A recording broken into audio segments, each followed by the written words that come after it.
Hello everyone, I'm Xiaoqi, and today I'm presenting BeauCoup, answering many network traffic queries, one memory update at a time. I heard people are debating the PC meeting about how to pronounce the paper's name.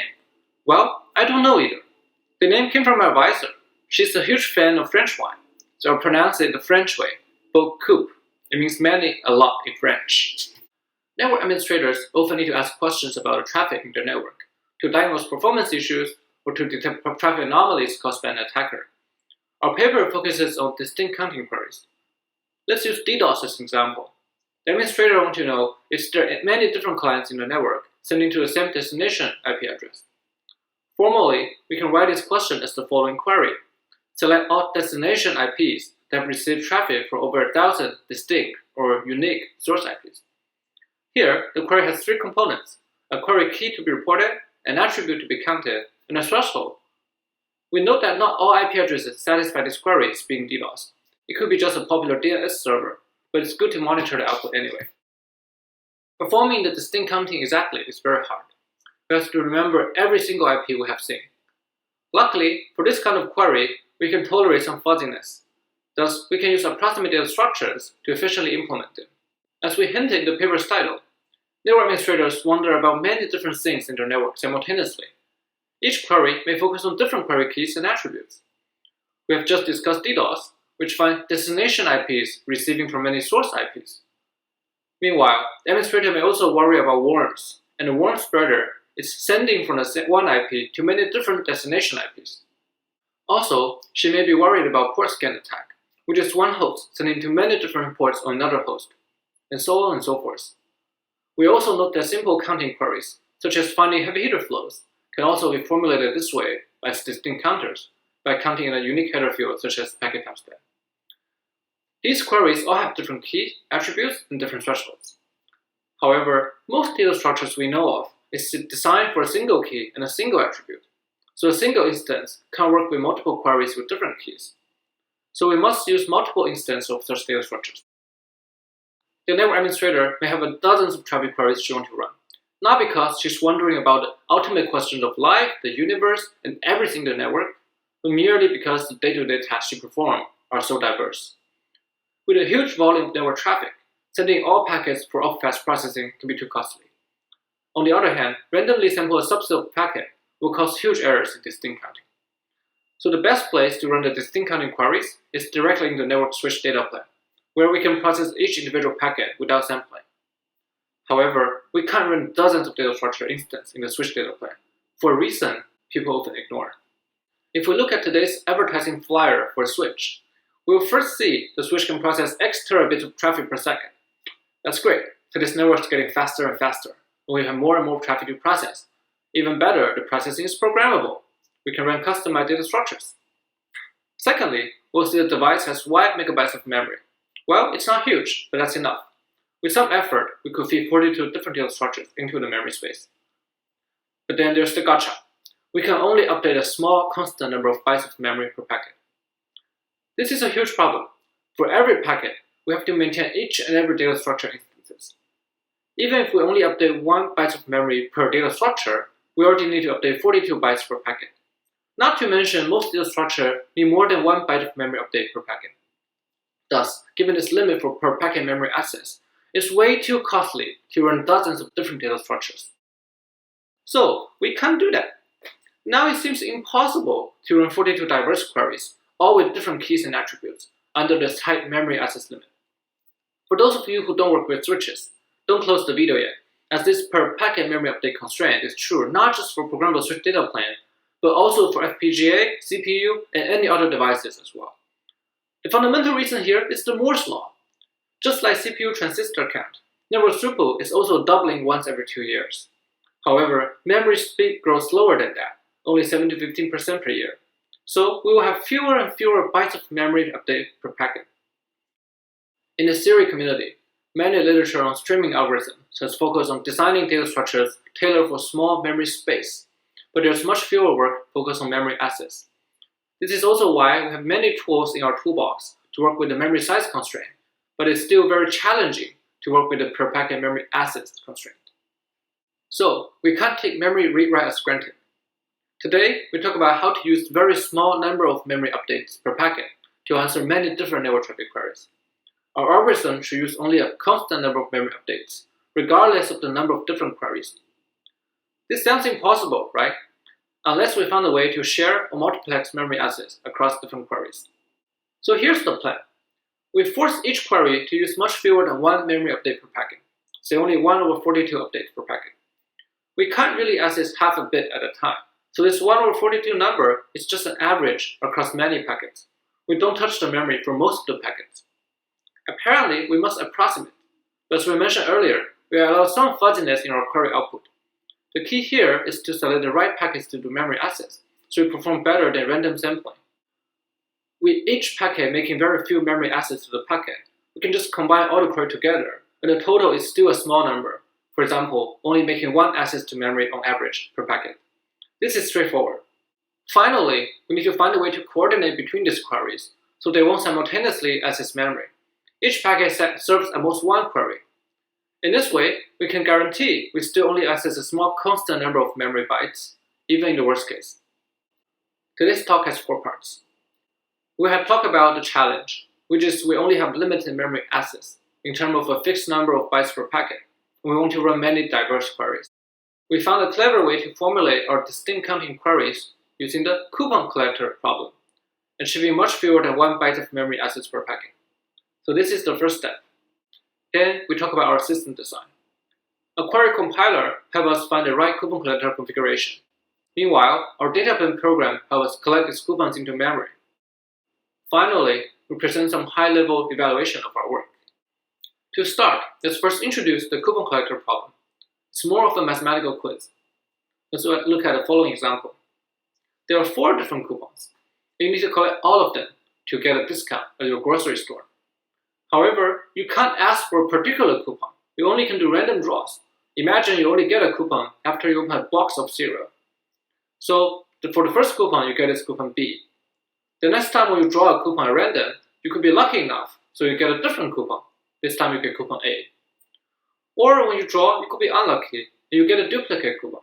This is useless because you want all the different coupons, at least one for each. So you keep drawing until you get all of them.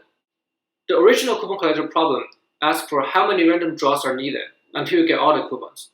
In this particular example, you need 8.3 draws in expectation. I'll skip the math here. Now, let's think about why coupon collectors are a good tool to solve a single query. Naively, if we map each IP address to a coupon, then we have 2 to the power of 32 coupons. We can do distinct counting by collecting coupons, and then just count the coupons. But that costs too much memory space and memory access as well, as we need to collect the coupon for each IP address. We need a better formulation with fewer coupons, and not all packets map to a coupon. So here's the design. We generate a mapping from IP address to coupons. We use only a handful of coupons, so there are multiple IP mapped to the same coupons. Here, the source IP is the attribute we are counting. So seeing many different source IPs, meaning we get more coupons, while seeing the same source IP twice has no effect. We just get duplicate coupons. Then we just collect different coupons. More coupons implies more distinct IPs. We choose the mapping by random, so each new IP is equivalent to a random draw. So now let's look at this example. We are processing only one query. For a packet coming through our network, we know the query key is destination IP, and we prepare a 4 coupon collector for this key. The attribute we're counting here is source IP. We use the random mapping to draw a coupon by random, and say we get coupon C, so we collect it.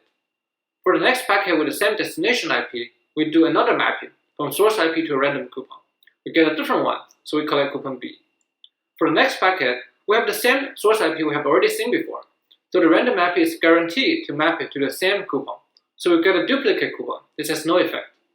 Finally, for some packets, the random mapping maps the source IP to no coupon at all, so we don't have to access memory for those packets, achieving fewer than 1 memory access per packet.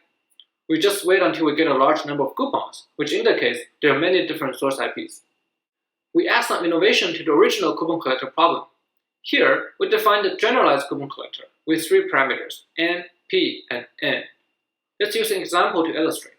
First, m equal to 8 means there are 8 coupons in total. Second, p is the probability for each coupon to be drawn in a random drawing. So for a new IP we never seen before, we draw each coupon with probability 1%. With more and more distinct IP address we have seen, we get more and more coupons. Remember, we have a threshold that we want to stop at 100 distinct source IPs. This we translated to n equal to 4 different coupons. So now we have 4 different coupons we can stop. By stopping early with n smaller than n, we achieve better accuracy, but this is just a technical detail. More importantly, we have n times p much smaller than 1. This means we are not getting any coupon in most cases, so we don't need to update memory. This helps us achieve smaller than 1 memory update per packet. Now we know how to solve a single query. Let's discuss BeauCoup's system design. There are 2 parts. The query compiler simply calculates the best coupon collector configuration for each query to minimize its error, subject to the per packet memory access constraint. The data plan program collects the coupons and coordinate among different queries to collect at most 1 coupon per packet. Now let's talk about more detail about the system design. The query compiler takes in a set of queries Q1, Q2, etc., each having its query key, attribute, and threshold. The query compiler uses a set of heuristics to generate 1 coupon collector configuration for each query. The configuration n, p, and n here should satisfy 3 goals. First, it should stop near the designated threshold.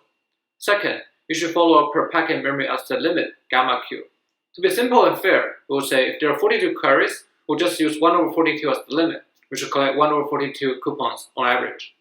We should also follow other hardware limits. For example, on our programmable switch, we read memory 32 bits at a time. So we use no more than 32 coupons so they can be read and write together. Let me use a quick example. If the threshold is 1000 and we have 100 queries, then we set the access limit to 0.01 coupons per packet.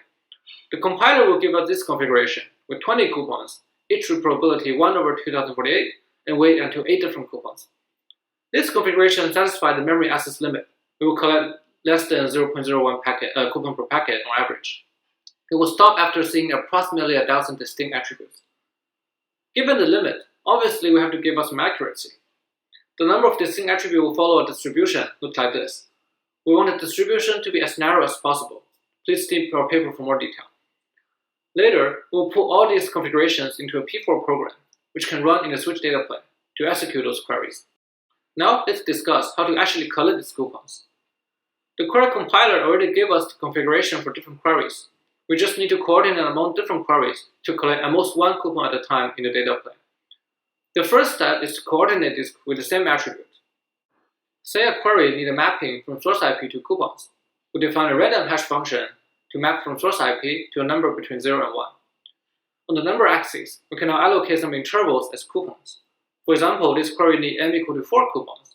We just put them on the axis one by one. There could be another query using the same attribute, yet using a different key and maybe a different threshold. As long as they have the same attribute, we can stack its coupons on the same number axis using the same hash function. For more, we just keep stacking and so on. In this way, given the output of the random hash function, we draw at most 1 coupon. We ask the query compiler to give us probabilities that are in power of 2.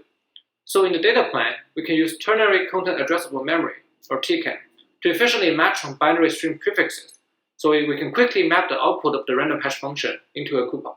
Meanwhile, for queries with different attributes, we just define different random hash functions, one for each attribute. Given our global constraint on 1 coupon per packet on average, we will never run out of the 0-1 range for any hash function, and it's very unlikely we get much more than 1 coupon. In those cases, we just do a random type breaking to produce exactly 1 coupon. So, given the mapping from a packet to a coupon, now we discuss how to collect this coupon into an in-memory coupon table. Say a packet comes into a switch with many different header fields. We compute many random hash functions and use the TCAM to match a bunch of prefixes, and finally we get 1 coupon. This is coupon number 3 for query number 6. The first step is to look at the query definition. Query 6 uses source IP as its query key. So we extract the source IP from the packet and got a query key 10.0.1.15. Now we try to collect this coupon into the in-memory coupon table. The table has many rows indexed by query and key. As we can see, there is currently no row for query 6 in this IP, so we create 1 row. Now we also collect this coupon for this row. Notice that we are not keeping state for queries and keys not collecting coupon yet, and we only consume memory space when a key gets its first coupon, so we can achieve good space efficiency. For another packet, we map it to a coupon and similarly extract this query key. This time, there's already a row, so we simply add this coupon to the row. When we get all the coupons in this row within our alert, we again look at the query definition of Q6 to interpret this alert. So it's a warm alert, because this source IP is sending to approximately more than 1,000 different destination IPs. If a row never collects enough coupons, it's deleted after a timeout, so we minimize our memory space footprint. We follow a two-phase process to install queries into the data plane. First, we need to extract the header fields using the queries, such as IP source destination, TC reports, UD reports, etc. A code generator will combine this definition with a P4 template and emit P4 code. Subsequently, we feed the P4 code through a target-specific P4 compiler, which outputs the data plane program we can install into the programmable switch. The second phase is to generate the dynamic rules. We feed the key, attribute, and threshold definitions into the query compiler to get the coupon collector configurations, the NP and Ns. Then, we use a rule generator to get a rule for match action tables, which maps the packet into at most one coupon. After installing the match rules, the switch executes queries at queue. When the packet goes through the switch, it may generate alerts. One important feature of BeauCoup's two-phase process is we can update the query set easily. As long as we are not adding new header fields, the change query set only have to go through the second phase to get a configuration and then table rules. Once we install these new table rules, we finish updating the queries on the fly. So unlike some earlier work, we do not need to recompile P4 program every time we change query. This makes BeauCoup very versatile and help minimize network downtime. Now, we present some highlights in our evaluation. How efficient is BeauCoup? We use 4x to 10x fewer memory access compared with the state-of-the-art to achieve the same accuracy level. As for hardware resource, we use fewer than 50% of each of the hardware resource on Barefoot to Fino programmable switch. We first compare the accuracy between BeauCoup and other algorithms. Although BeauCoup works with multiple queries with different keys and attribute definitions, others might only support a single key and attribute. So here, we compare single query accuracy for an apple-to-apple comparison. We specify a small per packet memory access limit for the single query. Imagine we have 10 queries, or 42 queries, and the limit for all queries is 1 word of memory access per packet in total. Then this is one query's share, 1 over 10 or 1 over 42 word per packet. We first look at the naive solution, random sampling. We could just sample a small fraction of packets and only write this packet's query attribute to memory with a small probability. We can achieve arbitrarily low memory access by adjusting the sampling rate. However, as we said earlier, distinct counting estimation doesn't work well under random sampling, so we didn't get very good accuracy. Unimon, published in SIGCOMM 2016, is a data structure that supports many queries, including distinct counting. However, it uses a large number of memory updates per packet. Natural Sketch is a technique published in last year's SIGCOMM that uses memory update sampling to reduce memory access for sketches. The authors combine Natural Sketch with Unimon to achieve fewer than 1 memory update per packet. We tune Natural Sketch parameter to use fewer and fewer memory access, and here is its accuracy. Hyperlog is one of the most widely used approximate algorithms for distinct counting. It is indeed very accurate. However, there's no way to adjust its memory access. It always uses 1 byte of access per packet. Finally, for BeauCoup, we can choose any memory access limit. It achieves a much better accuracy here. Or, if we interpret the result the other way around, we use 4 times to 10 times fewer memory access to achieve the same accuracy as Natural Sketch Unimon, meaning that we can run 4 times to 10 times more queries simultaneously under the same accuracy requirement. Now, let's check the hardware resource utilization for a data plane program running on the first generation commodity programmable switch on the market. BeauCoup didn't use more than 50% of any of the resource. The switches perform many tasks beyond monitoring telemetry, and hopefully we can share the switch with other tasks. To provide more context, we divide our data plane program into 4 functional components: matching coupons, extracting query key, collecting coupons into memory, and finally the output, sending alerts. Most TCAM is used for matching coupons, and the same for instructions. Meanwhile, SRAM is used mostly for collecting coupons in the in-memory coupon table. Finally, hash function calculation is used both for matching coupons and key extraction. Different functional components has different resource utilization footprint, so it's potentially easier to interleave BeauCoup with other resource-heavy data plane algorithms. In summary, today we present BeauCoup, a system to answer many network traffic queries, 1 memory update at a time. BeauCoup is scalable. It uses coupon collector to achieve running many queries simultaneously, while always using only a constant number of memory access per packet. BeauCoup is versatile. We can change queries on the fly without the need to recompile a P4 program. BeauCoup is also efficient. We achieve the same accuracy using 4 times to 10 times fewer memory access, meaning we can run 4 times to 10 times more queries simultaneously. Our artifacts, including the P4 code for the Tofino switch, is open source on GitHub. Please check it out. I will be happy to take any questions over Slack or email. Merci beaucoup. Thank you very much.